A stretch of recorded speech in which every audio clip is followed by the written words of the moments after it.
አዋቂ ምናምን የሆነው ስለ ፍቅር ሲሉ ክብራቸውን ትተው እግዚአብሔር ይማረን፣ እግዚአብሔር ይማረን።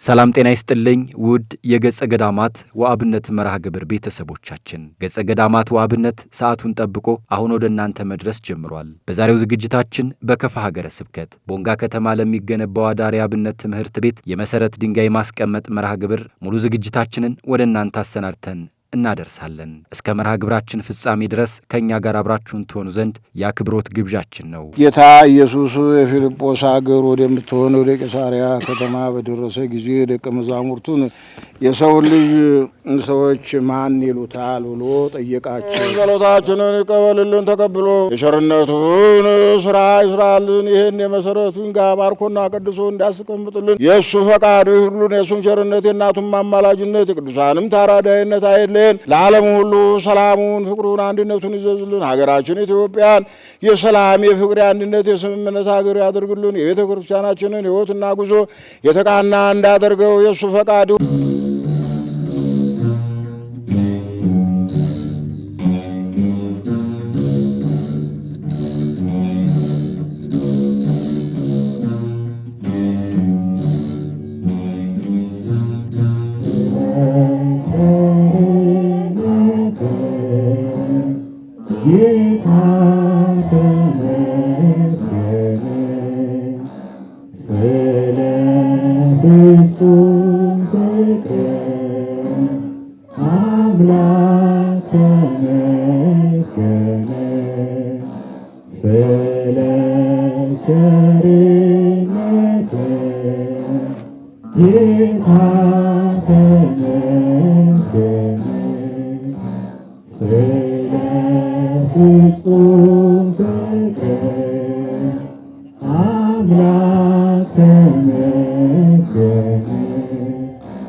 ማኅበረ ቅዱሳን ባለፉት ዓመታት ከሀገር ውስጥና በሀገር ውጭ የሚገኙ ምዕመናንን በማስተባበር በየሀገረ ስብከቱ ላሉ ገዳማትና አብነት ትምህርት ቤቶች የተለያዩ በርካታ ፕሮጀክቶችን ተግብሯል፣ እየተገበረም ይገኛል። የኢትዮጵያ ኦርቶዶክስ ተዋሕዶ ቤተክርስቲያን የሃይማኖት ተቋም ብቻ ሳትሆን በሀገራችን ታሪክ ውስጥ በትምህርት፣ በፍልስፍና፣ በኪነ ጥበብ፣ በስነ ስዕል፣ በስነ ህንፃ፣ በማህበራዊ ኑሮ፣ በሀገር እድገትና አንድነት፣ በመልካም አስተዳደር፣ በቅርስ፣ በጣዕመ ዜማ፣ በስነ ጽሑፍና በሌሎችም ዘርፍ ቀዳሚ አስተዋጽኦ ያበረከተች እያበረከተች ያለች መንፈሳዊ ተቋም ናት። ሀገራችን የምትጠቀምባቸው የዘመን አቆጣጠር፣ ዜማ፣ ፊደልና ስነ ጽሑፍ፣ ስነ ስዕልና ኪነ ጥበብ የሚገኙትም በቅድስት ቤተክርስቲያን መሆኑ ለዚህ አባባላችን ዋና ምስክር ነው። ዘመናዊ ትምህርት ወደ ሀገራችን ከመግባቱ በፊት የአብነት ትምህርት ቤቶቿ እንደ ትምህርት ሚኒስቴር ከማገልገላቸውን ባሻገር ብዙ ስመጥር የሆኑ የሀገር መሪዎች፣ ዲፕሎማቶች፣ የሥነ ጽሑፍ ባለሙያዎች፣ የቲያትር ባለሙያዎችን አበርክታለች፣ እያበረከተችም ትገኛለች። ይሁን እንጂ በተለያየ ጊዜ በተፈጠሩ ማህበራዊ፣ ኢኮኖሚያዊና ፖለቲካዊ ለውጦች ምክንያት እነዚህ ትምህርት ቤቶች ትኩረት ስለተነፈጋቸው ሕልውናቸው ላይ አደጋ ተጋርጧል። ያለምንም አስገዳጅነት ስለ ምዕመናን ድህነት፣ ስለ ቤተ ክርስቲያን እምነትና አስተምሮ መጠበቅ ያለበቂ መተዳደሪያ ድርሻቸውን እየተወጡ የሚገኙት ብፁዕ አባታችንን ጨምሮ ያፈሩት መምህራን ግን ከቀያቸው ተሰደው ከወላጆቻቸው ርቀው በእንተ ስማ ለማርያም ብለው ቁራሽ ለምነው ጎጆ ቀልሰው አልያም በመቃብር ቤት ውስጥ ሆነው ሕይወታቸውን ለመስጠት ሕይወት የሆነውን ቃል በችግር በመማር ላይ ያሉ ደቀ መዛሙርት አያሌ ናቸው። በሰንበት ትምህርት ቤቶች ማደራጃ መምሪያ ማኅበረ ቅዱሳን በቅዱስ ሲኖዶስ በተሰጠው ኃላፊነት የማኅበሩ አባላትና ምዕመናን በገንዘባቸው፣ በእውቀታቸው፣ በጉልበታቸው እንዲያገለግሉ በማስተባበር ገዳማትን፣ አድባራትና የአብነት ትምህርት ቤቶችን በተቀናጀ መንገድ በማህበራዊ አገልግሎትና በልማት ራሳቸውን እንዲችሉ እንዲሁም ቅዱሳን መካናት ተተኪ ሊቃውንት በቤተ ክርስቲያን እንዲያፈሩ የሚችለውን ያክል እያገዘ ይገኛል።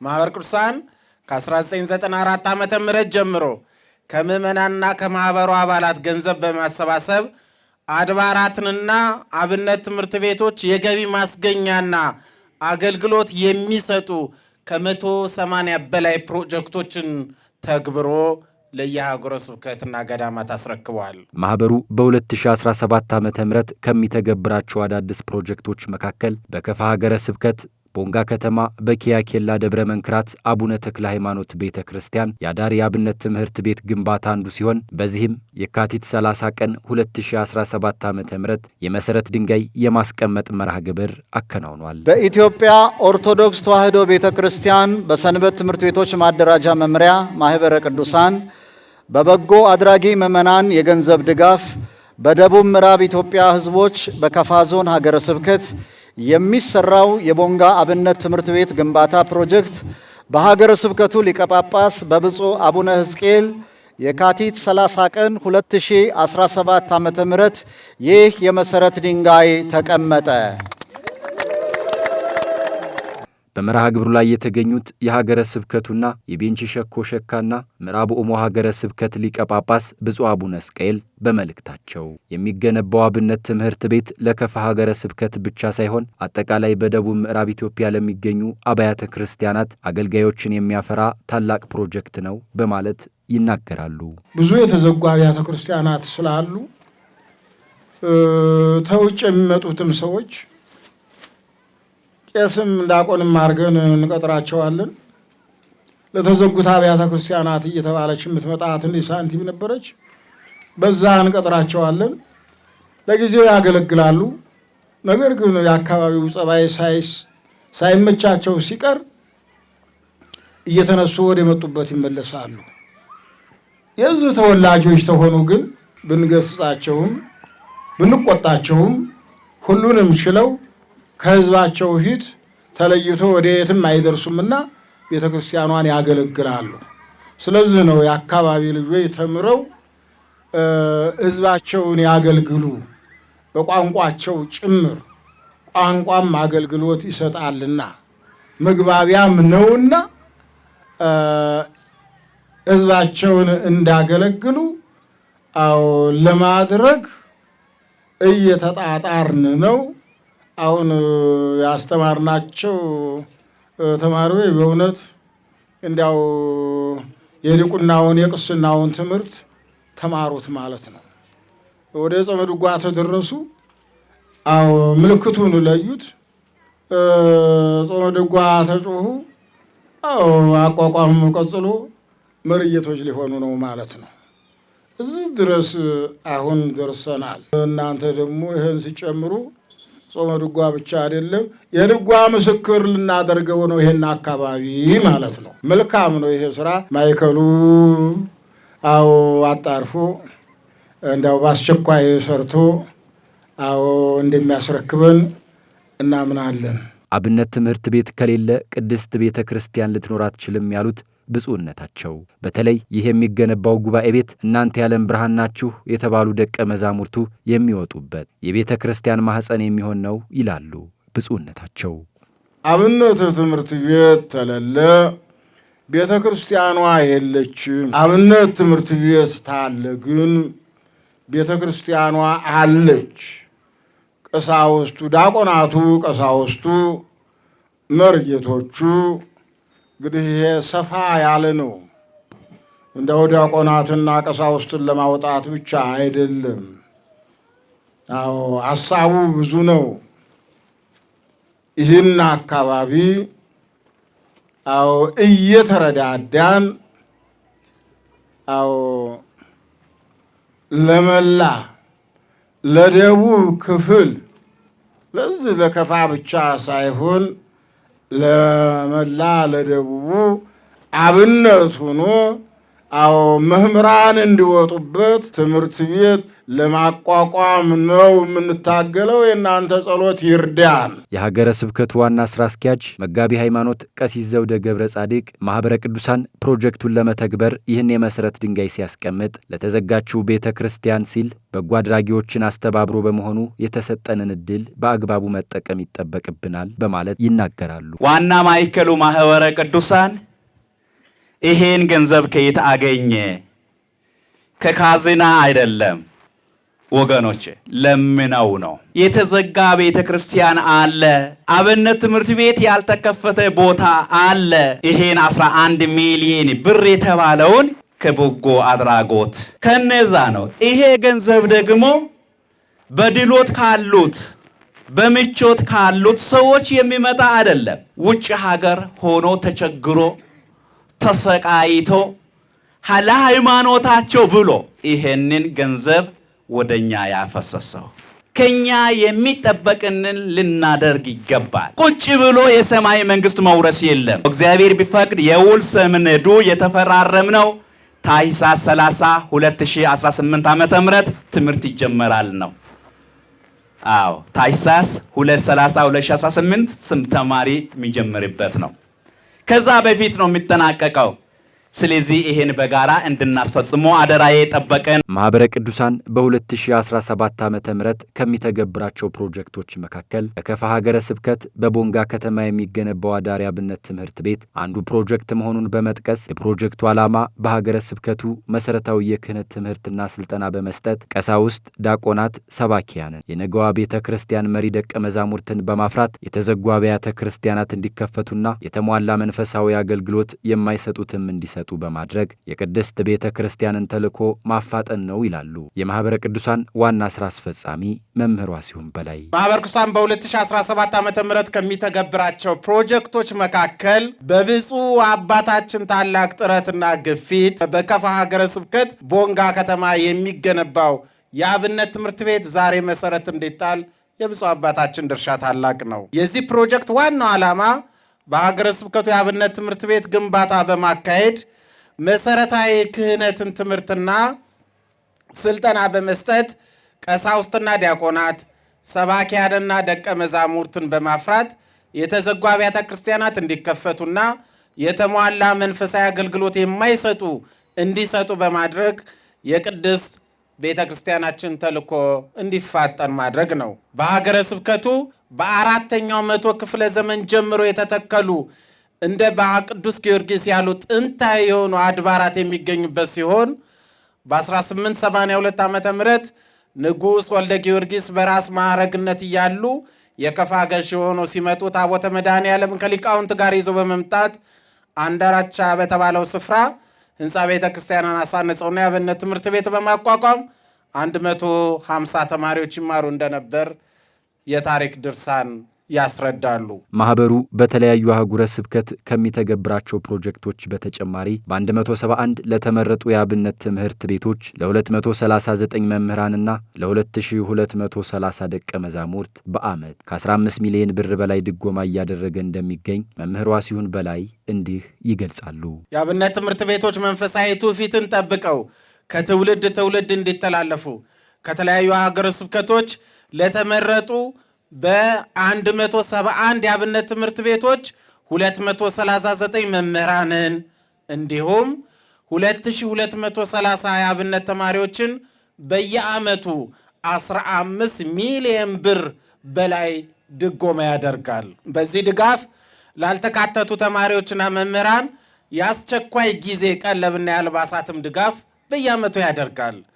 በተጓዳኝም ልዩ ልዩ የአቅም ማጎልበቻ ስልጠናዎችን በማከናወን ተተኪ የቤተ ክርስቲያን አገልጋዮችን ለማፍራት የበኩሉን ድርሻ እየወጣ ይገኛል። በተጨማሪም ነባር ጉባኤ ቤቶችን በማጠናከር በደቡብ በምስራቅና ምዕራብ ሀገረ ስብከት ክፍሎች ደግሞ ከ17 በላይ አዳዲስ ጉባኤ ቤቶችን በመገንባት ለሀገረ ስብከቶች አስረክቧል። ማኅበረ ቅዱሳን ምዕመናን በማስተባበር ለነባር የአብነት ትምህርት ቤቶች ዘመኑን የዋጀ ጉባኤ ቤት በመስራት ዕድሜ ዘመናቸውን ጉባኤ በማስተማር የደከሙ የአብነት መምህራን የሚመለከታቸው አጥተው ልባቸው የቆሰሉትን ይፈውሳል።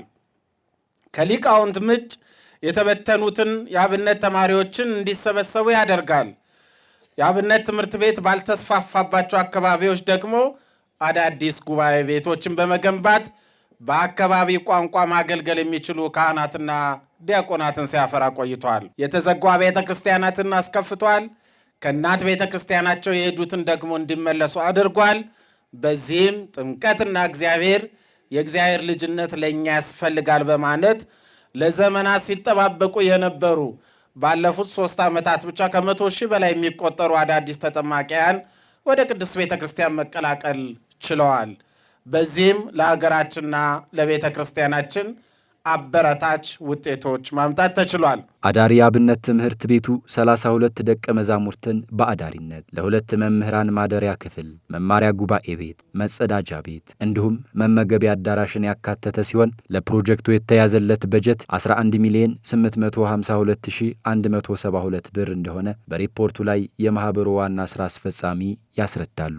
በከፋ ሀገረ ስብከት የሚገነባው አብነት ትምህርት ቤት 32 ተማሪዎችን በአንድ ጊዜ ተቀብሎ የሚያስተናግድ ሲሆን በ408 ካሬ ሜትር ላይ ያረፈ ግንባታ በውስጡ የጉባኤ ቤት፣ የማደሪያ፣ የመመገቢያ፣ የማብሰያ፣ የመጸዳጃ፣ ገላ መታጠቢያ ቤቶችና ልብስ ማጠቢያን የሚያካትት ነው። ከግንባታው በተጨማሪም በተለያዩ ርዕሰ ጉዳዮች ስልጠናና የአሰራር ስርዓትን በመዘርጋት እንዲሁም የውስጥ ቁሳቁስ ግዢዎችን ማሟላትና በዚህም የተሟላ ትምህርት ቤት ማድረግ ዓላማ የያዘ ነው።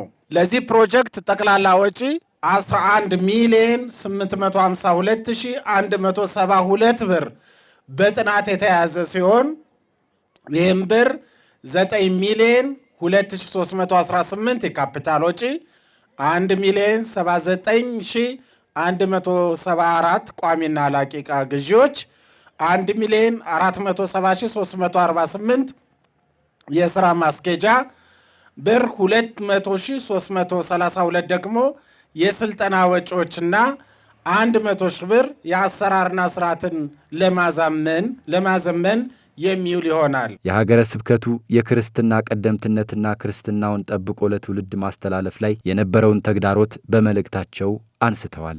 በሀገረ ስብከቱ ቀደም ሲል ከሌሎች ሀገረ ስብከቶች ቀድሞ ክርስትና እምነት የጀመረና ብዙ ታሪክ ያለው ቢሆንም እንደ ሀገር በተለዋወጡ መንግስታት ስርዓትና ከመሃል ሀገር ርቆ ያለ በመሆኑ ብዙ አብያተ ክርስቲያናት የአገልጋዮች እጥረት እንዳለባቸው ይታወቃል። ስለዚህ ይህ አብነት ትምህርት ቤት የአገልጋዮችን እጥረት ከመሰረታዊ የሆነ መንገድ ለመፍታት የሚያስችል ካህናትና ዲያቆናትን ቅድም ብፁዕ አባታችን እንዳሉትም ከዛ በላይ የሆኑትን የቤተ ክርስቲያን ሊቃውንት የማፍራት አቅም አለው። በቃላት ለመግለጽ በጣም ይከብደናል። እውነቱን ለመናገር ቅድም ብፁዕነታቸውም እንዳስተማሩ ይሄ ቦታ ክርስትና ቀድሞ የገባበት አካባቢ እንደሆነ ይታወቃል።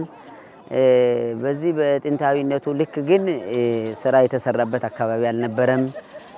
ከዛ ውጪ ደግሞ ይሄ ቦታ በጣም ለረጅም ዓመት ብፁዕ አቡነ ዮሴፍ እዚህ ሀገር በነበሩ ጊዜ የተወሰደ ቦታ እንዲሁ ጫካ ሆኖ የከረመ ቦታ ነው። ምንም ስራ ሳይሰራ በመኖሩ ያው የከፋ ሕዝብ ብዙ እያዘነ የቆየበት ነው። ቤተክርስቲያን ብዙ አገልጋይ እጥረት አለባት።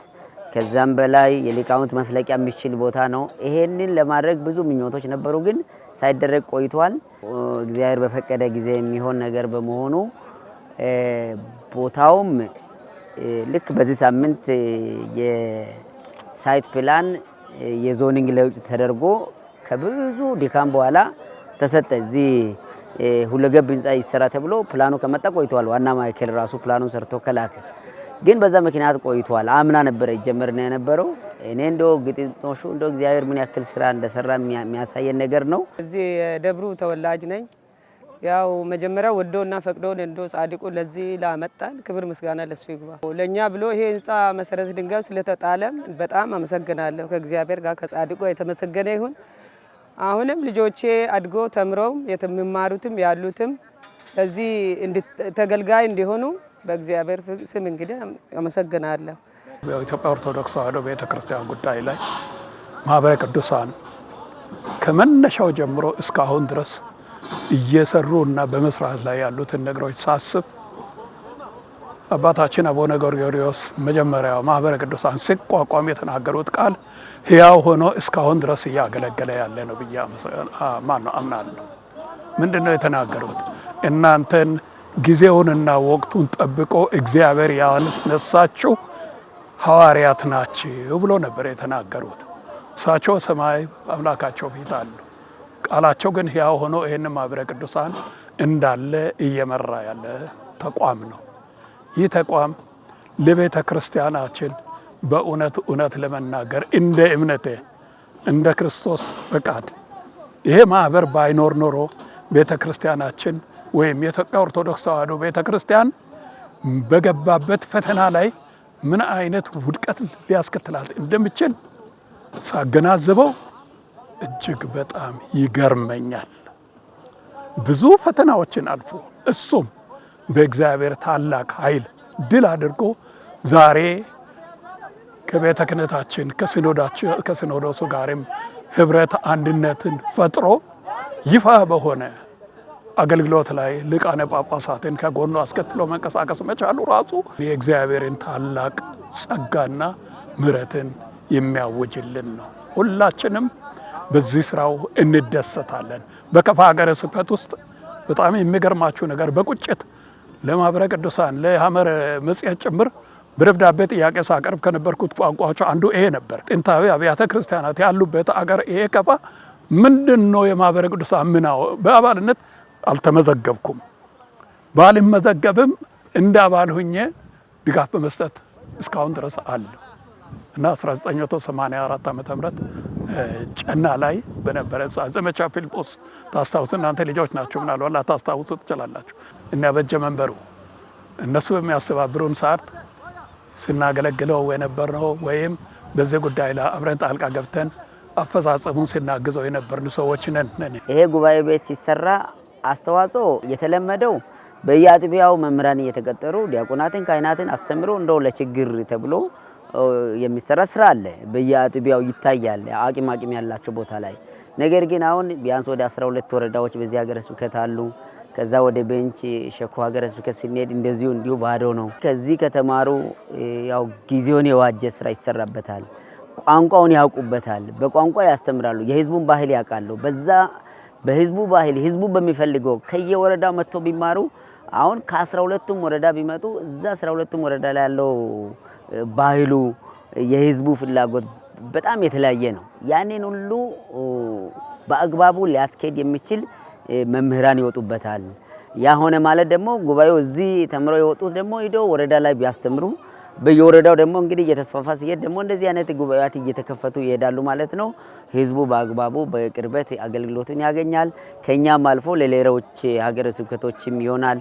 እዚህ አሁን በዚህ ያው ክልል ነው፣ አሁን የክልል ከተማ ነው። ወደዚህ ዳውሮ ላይም እንደዚሁ አለ።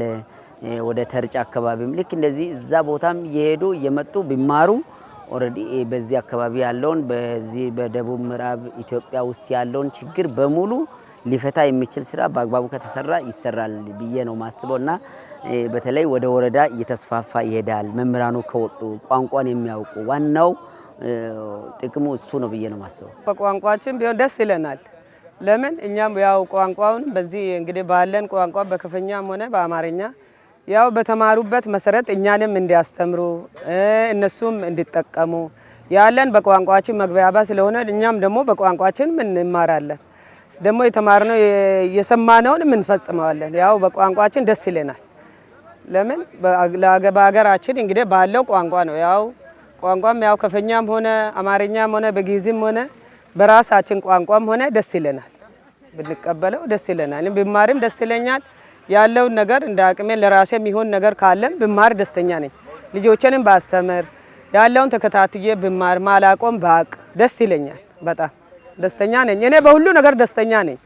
ለዚህ ለበቃውት ራሱ በጣም ነው የማመሰግነው። እንደዚህ በመሆኑ መጀመሪያ ታቦቱ በመምጣቱ እንደገና ተገልግለን እስከ ዛሬ መድረሳችን በመደሰታችን አሁንም ይሄ ነገር በጎን መሰረተ ድንጋይ ተጥለው ለስራ መብቃቱ ራሱ በጣም ትልቅ ነገር ነው። እግዚአብሔር የተመሰገነ ይሁን። አደራው ከህዝብም ከማህበሩም ከሀገረ ስብከቱም ከብፁዕነታቸውም በዚህ ኮሚቴ ላይ ለኮሚቴው ተሰጥቷል። ጊዜ ሰሌዳ ተቀምጧል። በጊዜ ሰሌዳ ለመጨረስ እኔ ምንም ይቸግራል ብዬ አላስብም።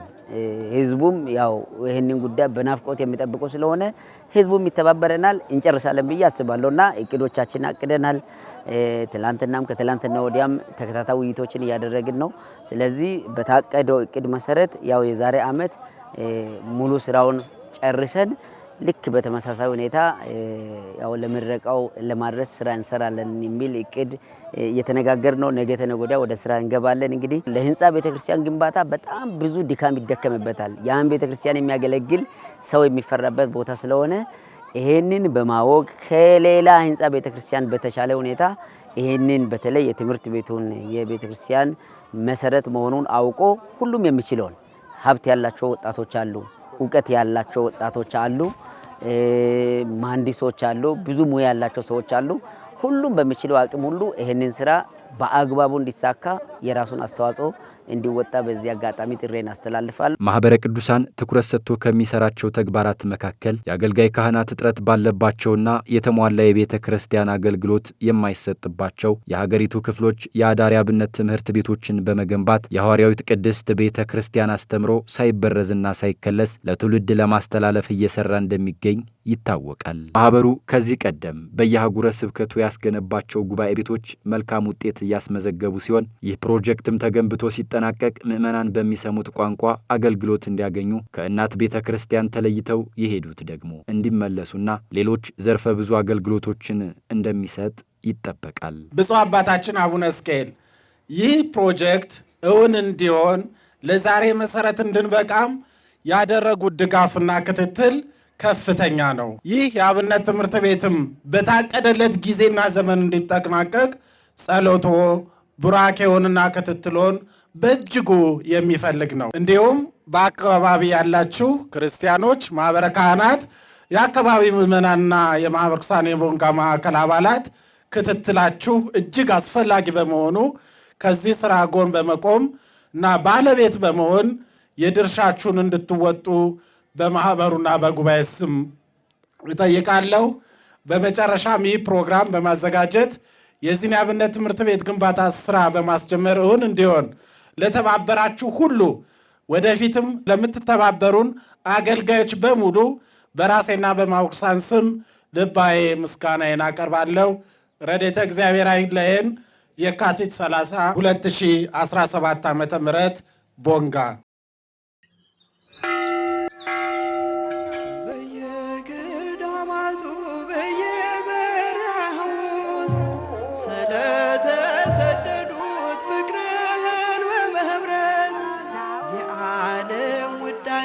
ምናምንት የሆነው ስለ ፍቅር ሲሉ ክብራቸውን ትተው እግዚአብሔር ይማረን፣ እግዚአብሔር ይማረን።